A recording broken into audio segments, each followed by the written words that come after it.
Want to work uptown tonight? South Bronx, Harlem? I'll work anytime, anywhere. Will you work Jewish holidays? Anytime, anywhere. Welcome to Watch Mojo, and today we're counting down our picks for real places used in films that have since been demolished or altered. That's the way a lot of us think about Schwab's drugstore.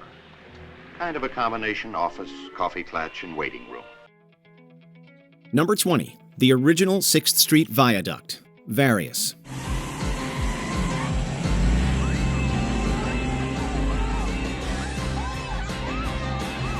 While there's still a Sixth Street Viaduct in Los Angeles, it's not the exact one you've probably seen at least once in a 20th century or early 21st century film. Originally built in the 1930s, the Sixth Street Viaduct went on to become a hot filming spot for a lengthy list of films. From classics like Grease and The Mask to more recent films like Transformers and The Dark Knight Rises, we could go on and on about this bridge viaduct's stamp on Hollywood history. In 2016, however, it was closed and subsequently demolished due to safety concerns. While a new Sixth Street Viaduct was completed several years later, it didn't have the same original appearance and historic feel. The barriers are gone and it is open to traffic for the first time, with a series of lowriders taking the first cruise. Number 19, Stardust Resort and Casino, Showgirls and Swingers. Vegas! Vegas, baby, Vegas! Located on the Las Vegas Strip, the Stardust Resort and Casino was the largest hotel in the world when it opened in 1958. A few decades later, the space-themed entertainment giant was one of the filming locations for Showgirls, a 1995 erotic drama about a young woman who hitchhikes to Sin City in hopes of becoming a showgirl.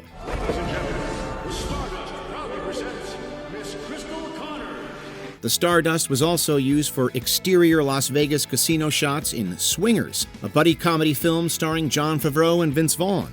In 2006, Boyd Gaming, which had owned the historic Stardust for about 20 years, announced its closure and ensuing demolition. Its famous, iconic, astronomical-themed sign was saved, though, and given to the city's Neon Museum. Number 18, Johnny's Broiler, Various. Archie's, come back! Come back! Come back! After being turned into a used car dealership in 2002, the days of the drive-in restaurant known as Johnny's Broiler in Downey, California were numbered. In 2007, not only was the building demolished, but it was done so illegally without proper permits from the city. The restaurant was originally called Harvey's Broiler when it opened in 1958. It was renamed Johnny's Broiler in 1968 and stayed that way for the rest of the century. With its 1950s look, Johnny's Broiler was not only a place to grab a burger, but a film location. Its cinematic history includes the likes of License to Drive, Reality Bites, and Heat, among many others. In 2009, the building was reconstructed as part of the Bob's Big Boy chain. He's strange, he's sloppy, he's a total nightmare for women. I can't believe I haven't slept with him yet. Number 17, Topanga Ranch Motel, Blue City, and Leather Jackets. Who is it? It's Annie Rayford. Did you bring him? Yeah, Billy's here, so's my brother. This historic 30-room bungalow-style motel in Malibu opened in 1929 and remained open until 2004. From then on, it continued to wear down with each passing year in its uninhabited state. And in 2025, the structure burnt down in the Palisades fire. KTLA photographer Paul Sanchez as he's giving us an aerial perspective to the devastation in the Palisades. The Topanga Ranch Motel served as a filming location for the 1986 action thriller Blue City and the 1992 movie Leather Jackets. That wouldn't have been the case had a proposed plan in the 1980s gone through, which would have demolished the motel and replaced it with condos, apartments, and a shopping center. Number 16, the Hollywood Brown Derby, Mildred Pierce. Who wants to eat in a hat? A derby hat, a brown derby hat. In 1929, about 3 years after the first famous derby hat-shaped location opened, a second brown derby opened in Hollywood. This restaurant is believed to be the birthplace of the Cobb salad, and according to Shirley Temple herself, the Shirley Temple. Actually, owner Bob Cobb came up with this concoction for two of his best customers, movie executive Irving Thalberg, who had digestion problems, and his movie star wife Norma Shearer, who was watching her weight. It's not just the culinary inventions that make it historic, though. It's also its connection to the golden age of Hollywood. With many film studios nearby, the Hollywood Brown Derby was a hotspot for actors, and even served as a film location for the 1945 film noir Mildred Pierce. All that remains of the original Brown Derby chain is a replica at Disney's Hollywood Studios in Florida. Number 15. Will Rogers Ranch, Funny Lady, and Star Trek IV: The Voyage Home. This famous ranch house was established as a California State Historic Park in 1944 and was listed on the National Register of Historic Places in 1971. It served as a symbol of the legacy of the famous actor and humorist Will Rogers. This good-sized house of Will's was his refuge from the hustle and flurry of Hollywood and his enormous popularity as an entertainer and public figure. It was also a film location for the 1975 Barbra Streisand sequel Funny Lady, as well as the fourth Star Trek film, which came out in 1986. The ranch was renovated between 2002 and 2006, and the property of Will Rogers State Historic Park as a whole continued its history as an attraction for locals and tourists alike. However, in 2025, the ranch was destroyed in the devastating Palisades fire. One of the casualties of these massive fires, Will Rogers State Historic Park. Number 14, parts of Wakita, Oklahoma, Twister. Serious weather situation. We got one, baby! The metro area. Oh, F3! Mile outside of Berlin! Number 4 so far. This is for Garfield County. When you think of this film, you think of tornadoes and perhaps destruction. That's because in Twister, Oklahoma faces the devastating effects of a massive tornado. Not only do we see ruins on screen, but the actual town of Wakita was also impacted during filming. Specifically, buildings in the older part of town were demolished for the scene where the F4 tornado ravages the area. That's right, folks. It wasn't just harmless special effects here. There was legit damage done. But don't worry, this was no accident. It was all part of the plan. It's a good idea. Yeah. Well, Number 13. The Andrew McN House, 7 Years Bad Luck, and Kingdom Come. The home has 22 bedrooms and 5 bathrooms. The Dupuis are the fifth owners. They bought the house in 1954 for $20,000. Talk about historic. This mansion in Altadena, California was built in the late 19th century and was the home of Andrew McN, an Irish immigrant. Along with the charming architectural structure itself, the property was also designed with beautiful gardens and a picturesque backdrop. It attracted film crews as well. In 1921, after McNally had passed away, Max Linder's silent comedy film 7 Years Bad Luck came out, which was partially shot on the property. 80 years later, the comedy Kingdom Come was released, which also used the property as a filming location. The Andrew McN House, listed on the National Register of Historic Places, stood until 2025, when it was lost to the Eaton Fire. Number 12. Horn and Hardart, That Touch of Mink, and Metropolitan. Ah, the automat. They don't make them like these anymore. Just insert your nickels into the food and beverage slots of your liking, and voila! In the 1962 rom-com That Touch of Mink, Doris Day's Kathy and Audrey Meadows' Connie even showed us that you could have a conversation through the vending machine slot. Don't comb your hair. No makeup. You wear military heels. You remind them of their wives. They figure this they can get at home, so they leave you alone. Perhaps the most famous automat was the Horn and Hardart chain. This scene in That Touch of Mink was shot in a New York City location. In the years after the film's release, automats began to decline. The last Horn and Hardart closed in 1991, a year after the release of the rom-com Metropolitan, which featured a scene there.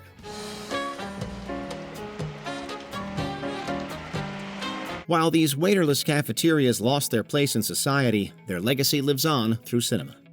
Number 11. Plymouth Hotel, The Blues Brothers.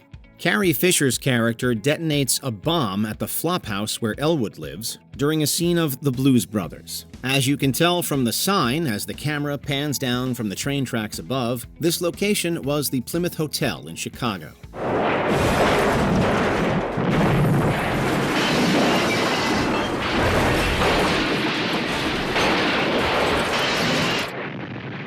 Interior shots of the stairway, lobby, and Elwood's room were also filmed there. About 23 years after the Blues Brothers came out, the building faced a very different kind of destruction than what we see in the movie. In 2003, it was torn down to make space for a library and park area.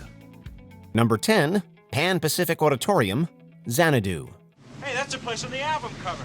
slow down. I want to get off here. Yeah. Thanks for the ride.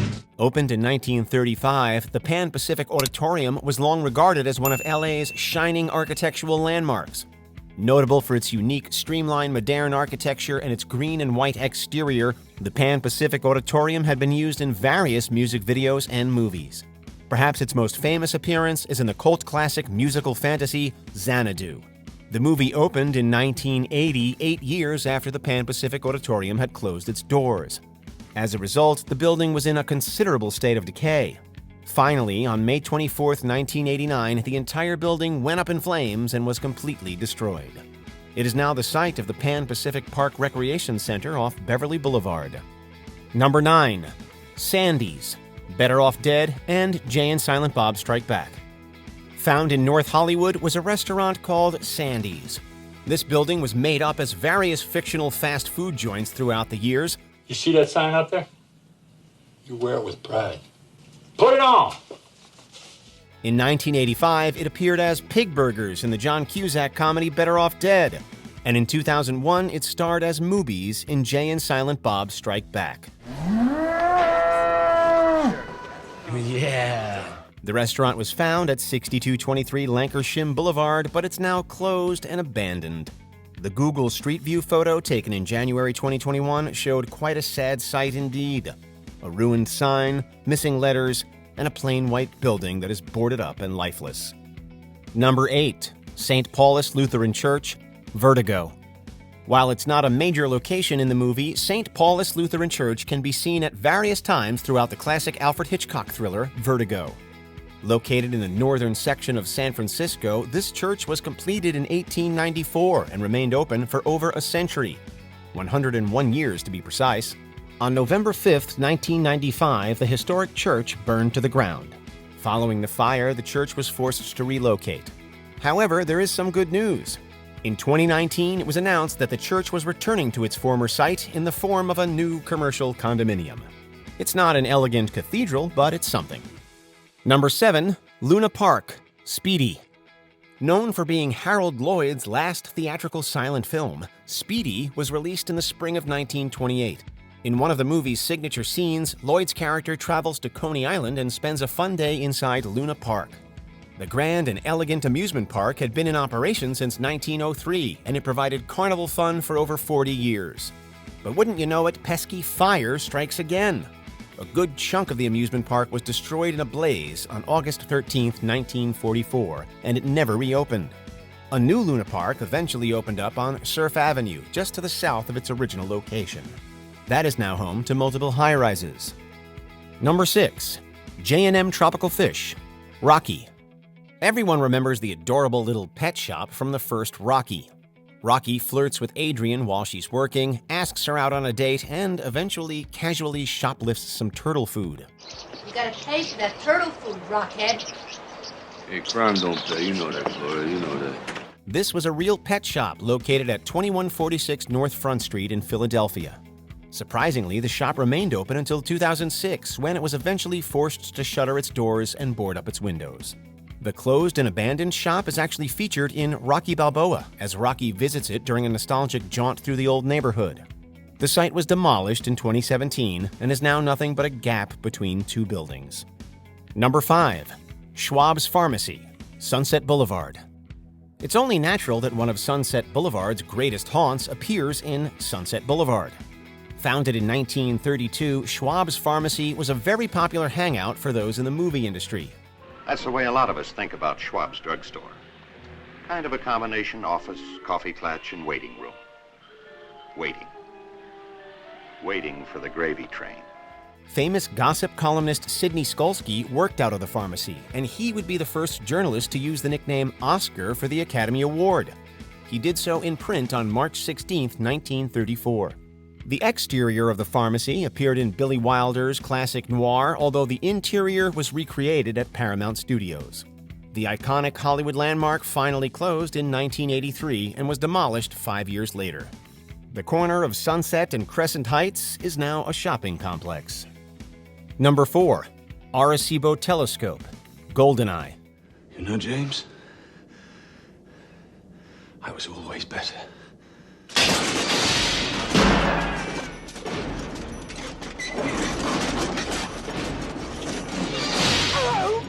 Found in the jungles of Puerto Rico was one of the world's most famous telescopes. Known as Arecibo Telescope, it famously appeared in the climax of the classic James Bond film GoldenEye. The satellite opened just 1 year after the first James Bond movie in 1963 and remained under the management of Cornell University throughout most of its life. Unfortunately, various natural disasters threatened the integrity of the telescope, and it was officially decommissioned in 2020. On December 1st of that year, the structure collapsed into itself and was completely destroyed. Extensive efforts were then undertaken to dismantle what remained of the historic telescope.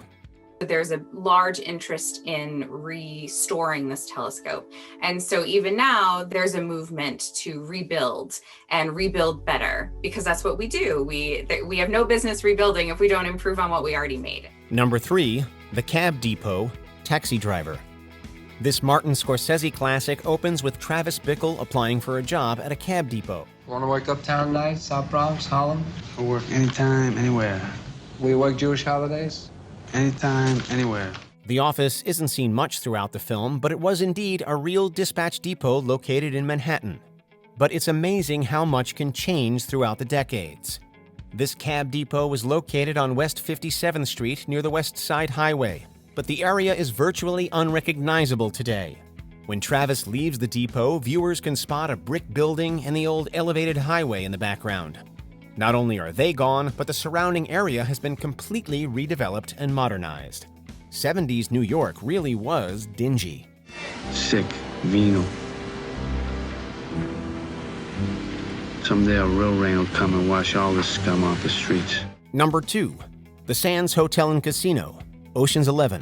Do we have time for another show? It's kind of late, isn't it? Hey, what about the lounge at the Sands? Oh, that's a good idea. Hey, that's my lucky spot. The Sands is synonymous with the Las Vegas Strip. At least, it was. The Sands was the place to be in the 50s and 60s, hosting legendary performers like Frank Sinatra, Dean Martin, and Sammy Davis Jr. The Rat Pack helped make the Sands iconic, and they shot Ocean's 11 at the hotel.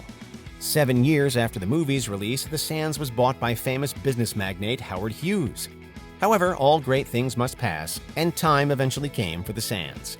The old-fashioned casino couldn't compete with the shinier and fancier operations, and it was demolished on November 26, 1996. The site is now home to the Venetian. Before we continue, be sure to subscribe to our channel and ring the bell to get notified about our latest videos. You have the option to be notified for occasional videos or all of them. If you're on your phone, make sure you go into your settings and switch on notifications. Number 1, the Ambassador Hotel, Various. The rambling Ambassador Hotel, one of the world's great hostelries and a Los Angeles landmark of good living. Los Angeles is home to many hotels, but none were quite like the Ambassador. The Ambassador was a lavish and world-renowned hotel that hosted countless iconic entertainers, housed various presidents, and contained the famous Coconut Grove nightclub. It also featured in countless movies, including Forrest Gump, Catch Me If You Can, and Almost Famous. Unfortunately, the surrounding area fell into poverty throughout the 70s, and the Ambassador was slowly forgotten. It was later demolished to make room for the Robert F. Kennedy Community Schools, which was named after the politician who was famously shot in the hotel's kitchen. Did you enjoy this video? Check out these other clips from WatchMojo, and be sure to subscribe and ring the bell to be notified about our latest videos.